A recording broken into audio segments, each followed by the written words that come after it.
Bonjour, rebonjour chers internautes, après une belle matinale en compagnie entre autres de François Martin euh, et de Claude Janvier et évidemment de mon camarade Raphaël Beslu. Et ça sera mieux comme ça, me dit-on. Eh oui, évidemment. Alors, de quoi va-t-on parler aujourd'hui, chers internautes? Nous sommes la veille du réveillon de fin d'année, le 30 janvier. Nous allons parler en particulier de Wikipédia, de la dernière charge en date. Ça date pas d'hier, hein, depuis 2022 à peu près, Elon Musk, mais aujourd'hui patron de X, et puis surtout, membre éminent de la campagne de Donald Trump, et demain aux manettes au pouvoir. Il a une influence considérable. C'est une sorte de vice-président américain, voire un co-président. En tout cas, il fait beaucoup parler de lui depuis la victoire de Donald Trump. Il faisait déjà parler de lui d'ailleurs avant. Et eh bien, réponse du berger à la bergère, Wikipédia accusait à tort Musk de développer du contenu conspirationniste. Eh bien, il les attaque et il relance un bon jeu de mots qu'il avait fait déjà il y a 2 ans, Wokepedia. Wikipédia, il le rebaptise Wokepedia. Ce qui veut dire que, évidemment, Wikipédia serait gangrénée par l'idéologie woke, qu'elle soit celle, selon Musk et selon les standards américains, du LGBT+, du woke, du Live Black Matter et de l'ensemble de ces idéologies. Il le dénonce de façon extrêmement sévère. Il y a une bataille qui se met en place, évidemment, entre l'homme le plus riche de tous les temps, on ne doit même pas dire l'homme le plus riche du monde, ça peut fluctuer, l'homme le plus riche de tous les temps, Elon Musk. Je rappelle que vous aurez aussi à 22h une émission avec Lara Stam sur Musk aussi, avec un titre alléchant, Musk, le dernier des ingénieurs et le premier des cyborgs. Donc on va parler de Musk durant toute une partie de la journée sur Géopolitique Profonde. Venez nous rejoindre. Géopolitique Profonde, eh bien, une semaine de gratuité dans sa version dématérialisée ou papier, ce qui est mieux en version dématérialisée en tous les cas, pour une raison simple, c'est que vous pouvez accéder à l'ensemble des contenus depuis le début de cette publication. Et puis l'accès évidemment aux formations d'un espace privé en ligne sur la finance décentralisée. Et puis les étrennes arrivent le 6 janvier, l'épiphanie. Donc pourquoi pas un produit dérivé GPTV, un MOG GPTV par exemple, où il ne faut pas avoir peur, hein, avec un concours qui est en cours, à savoir qui prononce le mieux cette formule de Klaus Schwab, qui n'est évidemment pas celle de Jean-Paul II, ni celle du Christ, mais celle de Schwab. Celui qui tient la corde depuis le début, évidemment, c'est notre ami Mike Borowski. Wikipédia, wiki, c'est hawaïen, ça veut dire vite, vite, vite. Quel rapport déjà avec l'encyclopédie? L'encyclopédie de d'Alembert, de Diderot, de tous ces philosophes des Lumières. L'encyclopédie, quelle noblesse. C'est certainement parmi ce que les Lumières ont fait de plus beau. La racine du mot nous interpelle par rapport justement à cette fausse version moderne qui est Wikipédia. Dans encyclopédie, il y a encycle et il y a païdia, qui est l'instruction, qui est un retour profond à la Grèce antique. La païdia, c'était la façon dont on instruisait les jeunes grecs, avec à la fois mensana in corpore sano, et puis cet esprit de compétition qui marquait nos anciens, qui marquait le cœur de notre civilisation. Notre civilisation est une civilisation qui est chrétienne, aime ton prochain, mais qui est aussi celle de la compétition. Et on instruisait les jeunes, dès leur plus jeune âge, à cet aspect-là justement des choses. La compétition, l'esprit de compétition, ça explique les Jeux Olympiques. Alors comment est-ce qu'ils dévoient en permanence les choses? Qu'est-ce qui saute dans Wikipédia par rapport à Encyclopédia déjà? Eh bien, encycle, c'est-à-dire faire le tour, l'aspect circulaire, là où Wikipédia nous dit vite, vite, vite, vite, dépêchez-vous, tracez une ligne droite et droit vers la falaise finalement. Il y a cette côté de circularité, de cercle, dans l'encyclopédie telle que l'avaient voulu leur fondateur Diderot, d'Alembert, et puis tous ceux qui ont collaboré évidemment à cette œuvre monumentale qui se voulait à la fois témoignage pour le futur et en même temps revenir aux sources de ce qui a fait la grandeur de notre civilisation grecque et latine. Grecque en particulier pour ces ces philosophes des Lumières. Cet aspect compétition, on le retrouve même, ne soyons pas, n'en doutons pas une seconde, dans ce qu'on appelle le mérite républicain, qui existe encore avec des bourses au mérite, c'est-à-dire l'idée du mérite. L'idée de compétition et l'idée du mérite vont ensemble. À l'époque où on faisait des notes, il y avait des notations. On voit bien qu'aujourd'hui, et d'ailleurs, il n'est pas étonnant que l'éducation nationale encourage leurs élèves à aller sur Wikipédia. Bah tiens donc, c'est une toute autre éducation, c'est une toute autre instruction. C'est peut-être parce que c'est l'idéologie d'éducation, donc est derrière l'idéologie woke qui s'est totalement infiltrée, en particulier dans l'éducation nationale. On peut tout dire du woke, c'est en effet un terme américain. On rappelle quand même les philosophes de la déconstruction qui sont à l'origine. C'est allé incuber ensuite dans les universités américaines et puis ça nous revient aujourd'hui en boomerang. J'ai presque envie de dire tant pis pour nous, parce que l'université française n'est pas exempte de tout reproche sur ce domaine comme dans beaucoup d'autres. Donc Wikipédia, c'est une œuvre américaine qui va dans le grand cycle, je dirais, de ce que nous avons connu avec Google, création en 1998, tous ces réseaux médias sociaux et qui s'appuient totalement. Wikipédia n'existerait pas s'il n'y avait pas n'existerait pas, ne serait pas le 4e site le plus visité au monde si derrière il n'y avait pas le plus gros moteur de recherche qui existe, c'est-à-dire Google, qui pulsait. Écrivez le nom de n'importe qui, vous le savez bien, qui n'a pas googlisé quelqu'un? S'il a une fiche Wikipédia, c'est tout de suite la première référencement. Tout de suite. Google, écrivez le nom de quelqu'un, première ligne, Wikipédia. Donc quand vous êtes déjà habillé pour l'hiver au sein de Wikipédia, vous voyez un petit peu les conséquences que ça peut avoir, je dirais, sur l'ensemble de la toile. C'est-à-dire que vous êtes définitivement diabolisé, blacklisté, persécuté, et tout ce qui va avec. Alors comment ils s'en sortent finalement? C'est quoi exactement Wikipédia? Je regarde rapidement mes notes. Wikipédia, c'est une encyclopédie qui est en ligne et qui est collaborative, c'est-à-dire que ce sont bien finalement ceux qui, en tout cas c'est le beau conte de fées que l'on nous explique, c'est que Wikipédia c'est une encyclopédie coopérative où ce sont les internautes, vous et moi en quelque sorte, qui allons écrire ces pages Wikipédia. J'ai encore envie de dire, tiens donc, allez donc essayer de modifier, même avec des sources, des éléments très sourcés, une fiche, vous verrez que en fait non, c'est absolument pas du tout comme ça que ça se passe. Vous avez des petits groupes déjà. Alors, avant même de parler des petits groupes, donc on rappelle les origines de Wikipédia au tournant du 21e siècle. La création en 2003, c'est essentiel ça, du Wikimedia Foundation. Parce que ça, c'est le pognon qui est derrière. Ça coûte très peu cher, évidemment, et ça rapporte beaucoup. Wikipédia, ça on s'en doute. Mais enfin, quand même, 4,5 millions de dollars pour les mouvements woke LGBT. En France, 17 000 contributeurs il y a sur Wikipédia. Mais vous avez une élite, tiens, regardez l'astuce, c'est que vous avez 150 administrateurs qui se cooptent, qui sont rarement neutres, voire jamais neutres, qui n'hésitent pas avec le terrorisme intellectuel, souvent des wokistes, des pro-LGBT, les écologistes radicaux, évidemment. Et donc, comme je vous le disais, après, l'algorithme des gros moteurs de recherche fait le reste.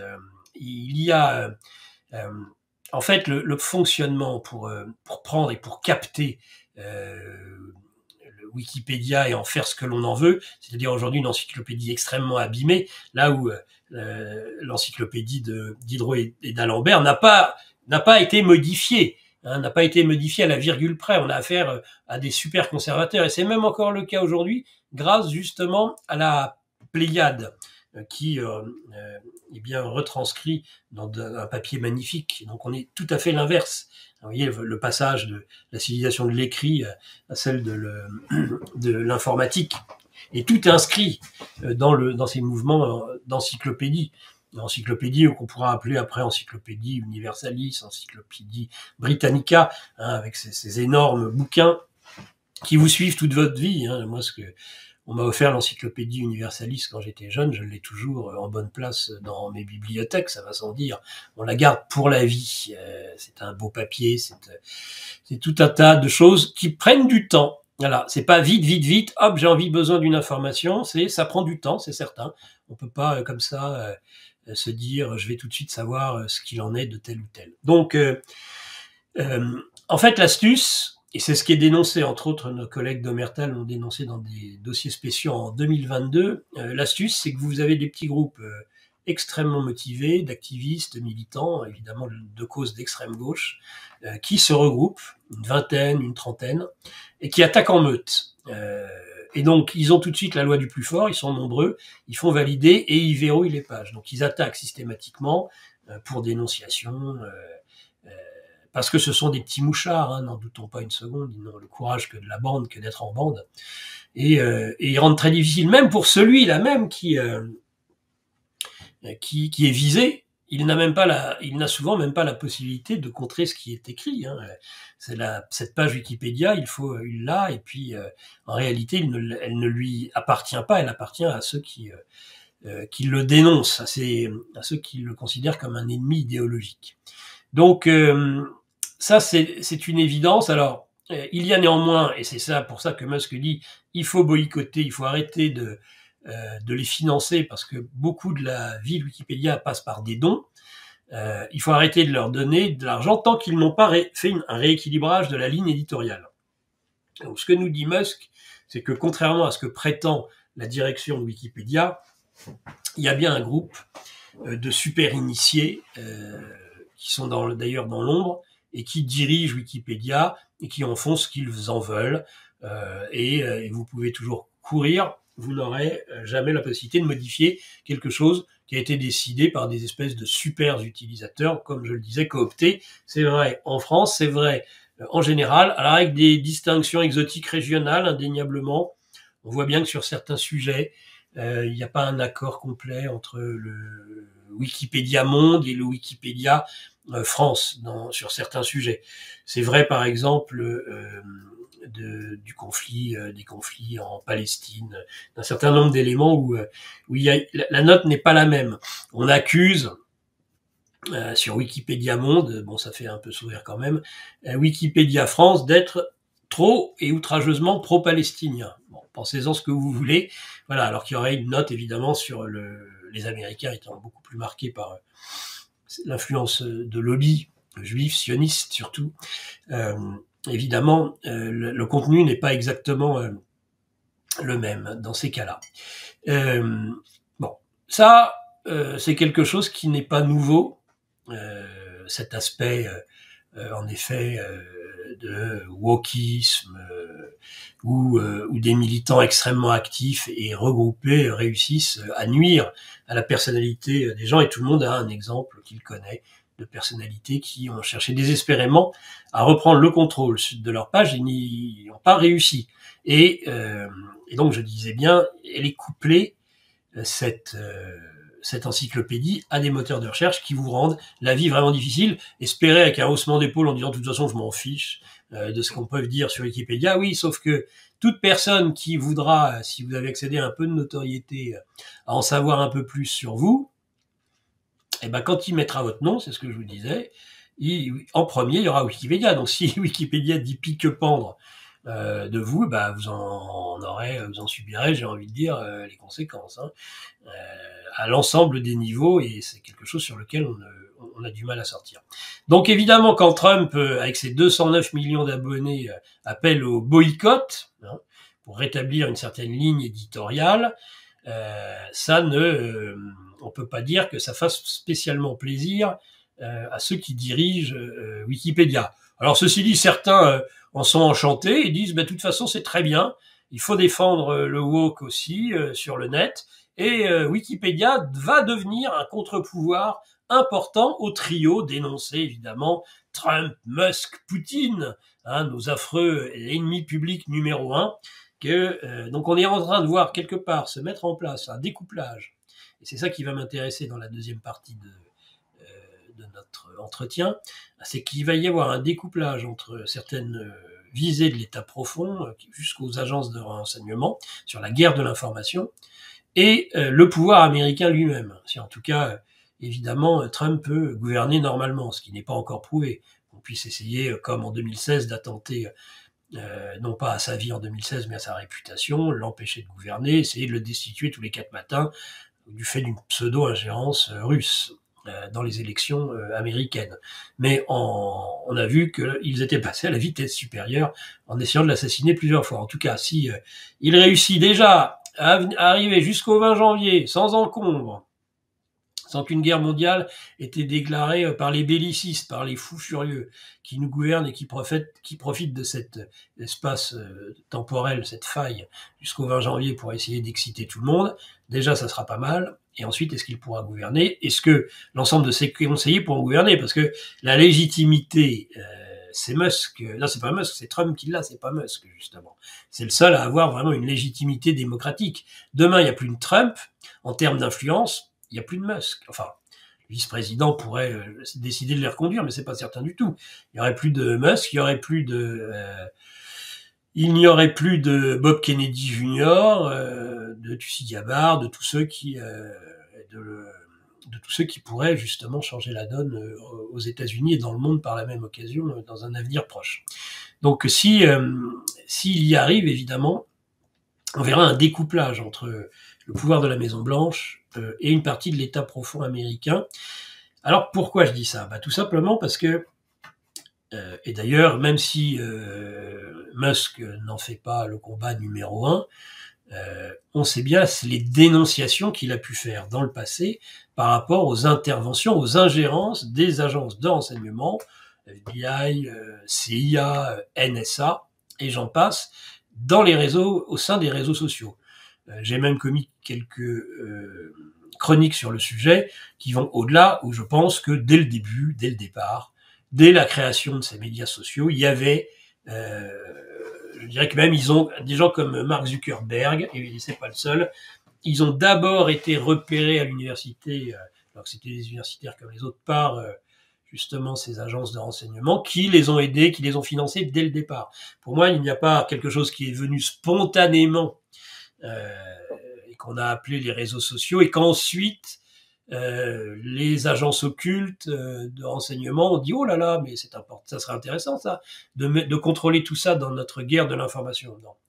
À mon avis, il faut renverser la cause et l'effet. C'est d'abord eux qui l'ont vu, qui ont vu l'intérêt, qui l'ont pensé et qui l'ont amené à existence, tout simplement, parce que avec les bons passe-droits et l'argent qui va avec, vous pouvez, en tout cas dans le monde occidental aujourd'hui, arriver exactement à ce que vous voulez. Donc c'est exactement à mon avis ce qu'ils ont fait. Et donc Musk l'a dénoncé, il a produit en tant que nouveau... il fait attention, là, on a affaire à des gens quand même qui font ce qu'ils disent. Hein. Quand on leur dit, quand certains disent dans l'équipe Trump qu'ils vont publier les fameux dossiers, les noms les listes Epstein, je pense qu'ils vont réellement le faire. C'est pas du bluff. Musk, quand il a publié l'ensemble des dossiers Twitter prouvant l'influence sur Twitter des agences de renseignement, il avait dit je vais le faire.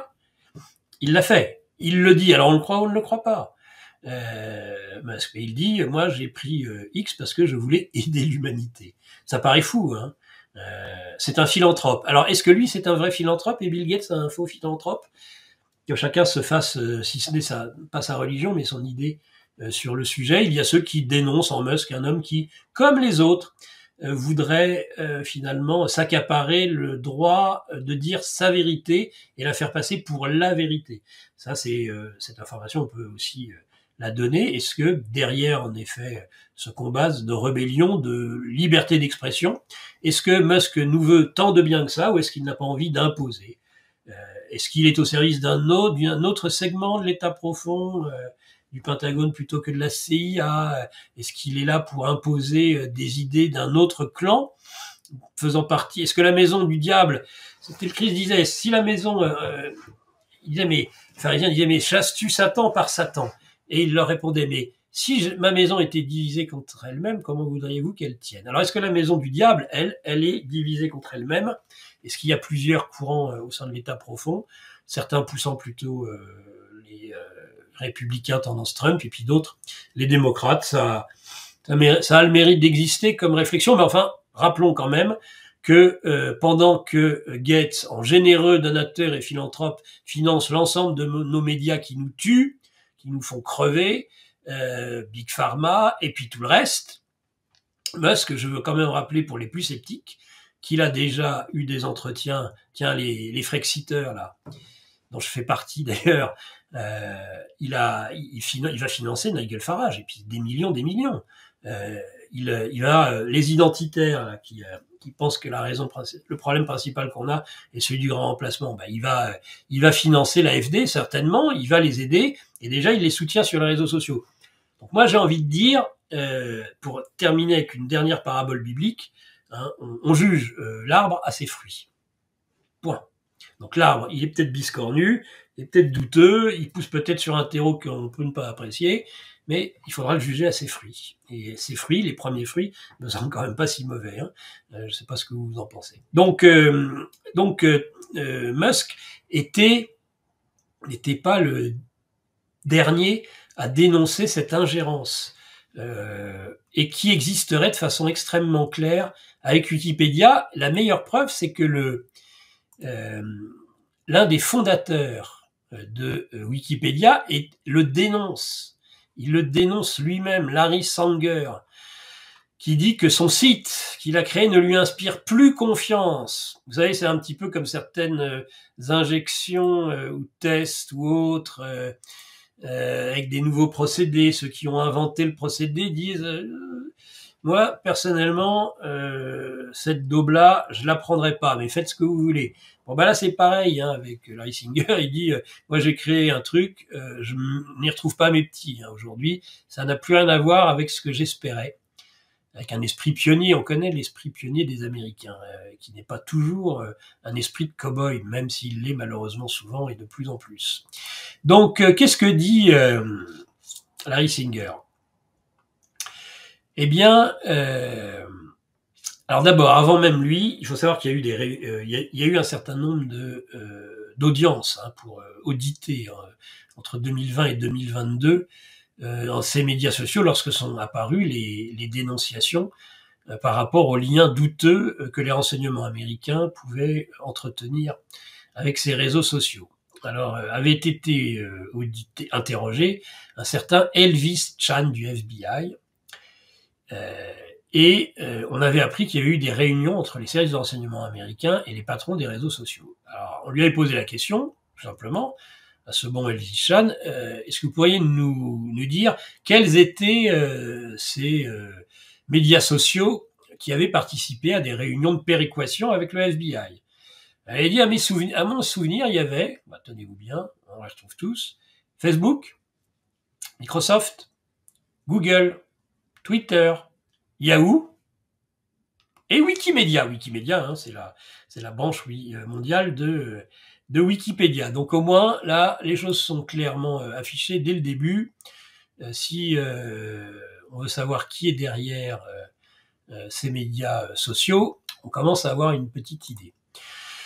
Alors, Larry Singer, lui, a répondu à un certain nombre d'interviews, dont une interview qui a eu lieu sous la direction d'un journaliste d'investigation qui est quand même lauréat d'un prix Pulitzer, c'est pas rien, qui est Glenn Greenwald, qui a donc interrogé un des fondateurs de Wikipédia, donc Larry Sanger.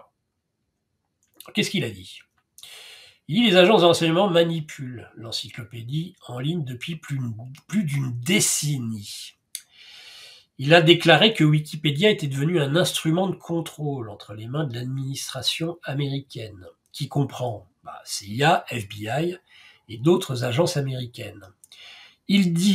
Après il devient très factuel, hein, c'est pas juste des accusations lancées à la volée, hein, ce que peut dire Larry Singer, il est très très concret, et pour cause, il a des éléments de choix, puisqu'il en fut l'un des grands dirigeants. Eh bien, il dit, nous avons des preuves que dès 2008, des ordinateurs de la CIA et du FBI ont été utilisés pour éditer Wikipédia. Voilà. Après, il dit, tu penses qu'on a arrêté de faire ça depuis ? À son ami journaliste. Virgile Griffiths, étudiant diplômé de Caltech, a construit lui un outil de recherche qui trace les adresses IP de ceux qui apportent des modifications à Wikipédia. Eh bien, on retrouve des adresses IP de monde de la CIA et du FBI dès 2007. Il a découvert aussi que la CIA, le FBI et un certain nombre d'autres sociétés et agences gouvernementales nettoyaient l'encyclopédie en ligne des informations qui sont incriminantes. La CIA utilisait ses ordinateurs pour supprimer, par exemple, des éléments très concrets. Tenez, le nombre de victimes de la guerre en Irak, allez trouver exactement. La CIA l'a effacé à un moment donné. Tandis que le FBI, lui, a supprimé des images aériennes et satellites de la prison militaire de Guantanamo Bay, à Cuba. Ah, c'est pratique. Quand les choses ne nous arrangent pas, on l'efface. Ou on porte un coup à l'information en masquant, par exemple, le nombre de victimes désastreuses, c'est le moins qu'on puisse dire, plusieurs centaines de milliers de morts, de l'intervention américaine et de ses suites en Irak. Et un peu ce genre de choses qui ont été découverts. La CIA a utilisé ces ordinateurs donc pour éditer directement des articles, y compris des entrées, par exemple, vous vous rappelez l'ancien président iranien Ahmadinejad, sur le programme chinois nucléaire, sur la marine argentine. Voilà, donc vous avez même l'ancien chef de la CIA, William Colby, de triste renommée, qui avait lui-même sa propre entrée. Donc il faisait ce qu'il voulait, vous voyez, il allait directement, c'est comme s'il allait dans votre ordinateur, et puis il regarde vos données, il dit « Ah non, il n'a pas besoin de savoir ça, lui. Hop, on lui retire, je vais plutôt lui mettre ça à la place. » C'est bien. Hein. 4e site le plus visité au monde, directement sous l'emprise totale de la CIA. Voilà qui est intéressant. Alerte Info. Géopolitique profonde prend sa place dans le paysage médiatique français. Bonsoir à tous, vous êtes sur Géopolitique profonde, la chaîne qui est là pour remplacer les médias subventionnés. On investit maintenant la rue et on veut vous entendre. Le gouvernement de M. Macron nous a obligés et nous a enfermés chez nous. Mais on a besoin de votre soutien. Alors cliquez sur le bouton j'aime pour nous soutenir.